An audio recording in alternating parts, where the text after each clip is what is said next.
नमस्कार, मैं श्यामगिरी। आप देख रहे हैं टीएफडी इंडिया न्यूज 24। टीएफडी इंडिया न्यूज 24 में आप सभी दर्शकों का स्वागत है। जंतर मंतर पर अलग ही बवाल हुआ पड़ा है। पुलिस की लाठी चार्ज से कई छात्र घायल हुए हैं और पीएम दफ्तर के अंदर भी हलचल तेज है। अब सवाल यह है कि छात्र शांतिपूर्ण अपना मांग कर रहे हैं, कोई हुड़दंग नहीं है, कोई ऐसा क्षति नुकसान नहीं पहुंचा रहे हैं, लेकिन फिर भी इसके बावजूद अगर छात्रों पर लाठी चार्ज किया जा रहा है तो यह दुर्भाग्यपूर्ण तो है ही, लेकिन सरकार की नाकामियां और निर्जलता दोनों झलकती है। इससे दूर दूर से छात्र आए हुए हैं और यह छात्र चाहते क्या है? यह छात्र यह चाहते हैं कि इनका भविष्य जो यह सरकार बेरहमी से खत्म कर रही है, इनके जीवन के साथ धोखा कर रही है, वह अपने आप को सही कर ले। वह मंत्री जिसके वजह से बार बार पेपर लीक हो रहा है और इन बच्चों का भविष्य खराब हो रहा है, वह मंत्री इस्तीफा दे, दूसरा मंत्री बनाओ अपनी सरकार में। लेकिन यह सरकार बिल्कुल सुनने को तैयार नहीं है। अब इस आंदोलन के अंदर जो बवाल है, इसके बारे में हम लोग जो चर्चा अभी करेंगे कि लाठी चार्ज से जो कई छात्र घायल हुए हैं। पहले तो इस आंदोलन को लेकर के जो सोनम वांगचुक और अभिजीत दीपके, इनकी कोई रिस्पॉन्सिबिलिटी है या नहीं है, या फिर यह इन छात्रों को धार बना करके और यह नेता बनने की कोशिश कर रहे हैं, या फिर सरकार के इशारों पर यह चल रहा है। कुछ तो है जो दिख रहा है, क्योंकि इन छात्रों के ऊपर लाठीचार्ज हो रही है, छात्र पीटे जा रहे हैं, सड़कों पर दौड़ रहे हैं, छात्र भाग रहे हैं इधर उधर बाड़ी से, फिर भी हिम्मत नहीं हार रहे, पुलिस की लाठियां खाने को भी तैयार है। और स्टेज पर बैठ करके अभिजीत दीपके राजनीति कर रहा है। इन छात्रों का नाजायज फायदा हुआ शख्स उठा रहा है। ऐसा क्यों? कहा जा रहा है कि सरकार से यह बात चल रही है, प्रशासन से यह बात चल रही है। चल किससे रही है और क्या चल रही है, इसका कुछ अता पता नहीं है। सोनम वांगचुक अस्पताल में है, सफदरजंग पुलिस की हिरासत, पूरी तरह से पुलिस का घेरा है। उनकी पत्नी मिल नहीं पाई और विपक्ष से गुहार लगा रही कि विपक्ष का नेता आकर के उन्हें कहे अनशन तोड़ते, तो गया तो था विपक्ष। ऐसा क्यों? और जब उनकी पत्नी मिली नहीं तो वहां से बात कैसे हुई? प्रशासन तो किसी से बात नहीं करने दे रहा है, ना तो मिलने दे रहा है, नहीं मिलने दे रहा है। इसीलिए तो सोनम वांगचुक की पत्नी हाईकोर्ट गई। लेकिन हम इनकी छोड़ करके उन छात्रों की चर्चा करें जो छात्र अभी सड़क पर हैं और जो लाठी चार्ज खा रहे हैं, लाठी चार्ज में जो पीटे जा रहे हैं। कई बच्चे घायल हैं इसमें, कई सारे बच्चे इसके अंदर घायल हो चुके हैं। उसकी काउंटिंग अभी तक नहीं है। कोई गंभीर पीटा गया है, कोई हल्का पीटा गया है, पीटे बहुत सारे गए बच्चे। सरकार की तरफ से कोई रिस्पॉन्स नहीं है, लेकिन पीएम दफ्तर के अंदर हलचल इतनी है कि बैठक का दौर शुरू है। पार्लियामेंट हर आधा घंटा स्थगित हो जा रहा है, चालू हो रहा है, स्थगित हो जा रहा है, चालू हो रहा है, स्थगित हो जा रहा है। सुबह से अभी तक, जब हम लोग इस वक्त लाइव हैं, अभी तक यही हाल है। अब 2 बजे तक के लिए स्थगित होगा। अब 2 बजे तक के लिए स्थगित हो गया, 2 बजे के बाद क्या होगा? यह सारी तस्वीरें जो आ रही है, एक डरावनी सी तस्वीर है। दूसरा बड़ी महत्वपूर्ण है कि छात्रों पर लाठीचार्ज जो हो रहा है, राहुल गांधी छात्रों के साथ सपोर्ट में आए हैं, वह सपोर्ट कर, और राहुल गांधी इन छात्रों के मुद्दों को अभी से नहीं, तकरीबन 2.5-3 महीने से लगातार इस मुद्दे पर कांग्रेस प्रदर्शन कर रही है कई शहरों में। आज भी शिक्षा मंत्री धर्मेंद्र प्रधान का उड़ीसा का घर घेराव कर रखा है कांग्रेस छात्र संगठन ने, और यहाँ दिल्ली के अंदर छात्र पीटे जा रहे हैं। एक बात तो साफ है कि पूरी दिल्ली के अंदर अफरा तफरी का माहौल इस वक्त है। बारिश भी कहीं हो रही है, कहीं नहीं हो रही, कहीं छिटपुट, कहीं तेज। दिल्ली के अंदर बारिश इस तरह की है कि सरकार सुनने वाली नहीं है इन छात्रों के।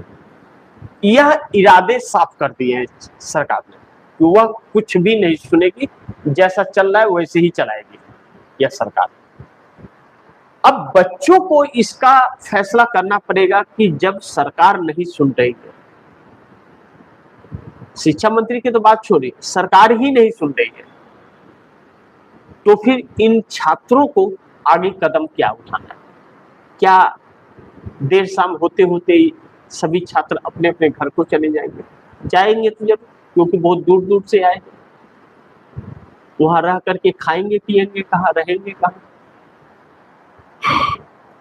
दूसरा बड़ी अहम चीज है इसमें कि विपक्ष क्या करता है।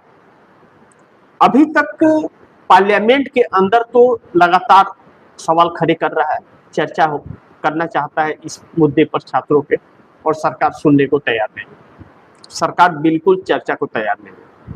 अब नागपुर हुआ, चाहे महाराष्ट्र हुआ, हैदराबाद, बेंगलोर, बाकी के राज्यों से जो खबरें आ रही हैं वह खबरें भी बड़ी चौंकाने वाली हैं। उन साफ देखा जा सकता है कि छात्रों के आक्रोश, यानी कि यह छात्र अपने भविष्य को लेकर के काफी चिंतित है। ऐसे में पीएम दफ्तर के अंदर हलचल और दिल्ली में अफरा तफरी का माहौल आम जनता तक क्या संदेश दे रहा है, यह बड़ी महत्वपूर्ण होता है। जो छात्र पीटे जा रहे हैं उन छात्रों के आक्रोश और बढ़ रहे हैं, जो 10 लोग और आक्रोशित होंगे उससे, इस सरकार को वह नुकसान है। लेकिन यह सरकार जो बिल्कुल ही नहीं सुन रही, इसका तात्पर्य क्या है, मतलब अर्थ क्या है? आखिर क्यों यह सरकार इतनी बेरहमी दिखा रही है? इस सरकार के पास वोट का फार्मूला है, वोट लेने का फार्मूला है, और यह सरकार अपना आखिरी चुनाव लड़ने जा रही है। 2029 में हो या 2027 में मध्यवर्ती चुनाव हो जाए, जो भी हो, आखिरी चुनाव होना है, और इसमें यह किसी भी तरह सत्ता पे काबिज होगी। साम दंड, भेदभाव, मार पीट, कूटा-कूटी, वोट चोरी, सब कुछ करके हर मर्यादा को तोड़, उसके बाद कोई चुनाव नहीं, उसके बाद ना संविधान होगा कि आप आवाज उठा सको, और ना तो कोई लोकतंत्र, बस तानाशाही ही एक फंडा होगा इसमें। ऐसा प्रतीक हो रहा है। इसके हाव भाव इसी तरफ इशारा करते हुए दिखा रहे। अब सवाल यह है कि तो क्या छात्रों के गूंज दब जाएगी? छात्रों का कोई भी सुनने वाला नहीं है फिर। अब छात्रों ने अगर कमर कस ली, क्योंकि छात्र आंदोलन अच्छे अच्छे को हिला देता है, अच्छी अच्छी सरकार को उखाड़ करके फेंक देता है, लेकिन जैसे मैंने कहा कि इस सरकार के पास वोट चोरी का मशीन है, इसीलिए एक संवैधानिक सरकार नहीं बन रही है। क्या इस देश की जनता में यह कैपेसिटी है कि चुनाव आयोग और सरकार पर लगाम लगा सके? क्योंकि चुनाव आयोग वोट दे रहा है इसे, और यह सरकार चुनाव आयोग के वोट से जीत रही है। आम जनता दे या न दे कोई फर्क नहीं पड़ता, इसीलिए यह आम जनता की सरकार नहीं सुन रही। यह बहुत चिंता का विषय है। यह संकेत अच्छे नहीं है, यह डेमोक्रेसी नहीं है। आज अगर छात्र सड़क पर उतरे हैं या लाठीचार्ज भी भले क्यों न खा रहे हैं, यह छात्र इस संविधान के ही तहत सड़क पर उतरे हुए, प्रशासन उसे परमिशन दे ना दे कोई फर्क नहीं पड़ता, वह सड़क पर आ गए तो प्रशासन समझे।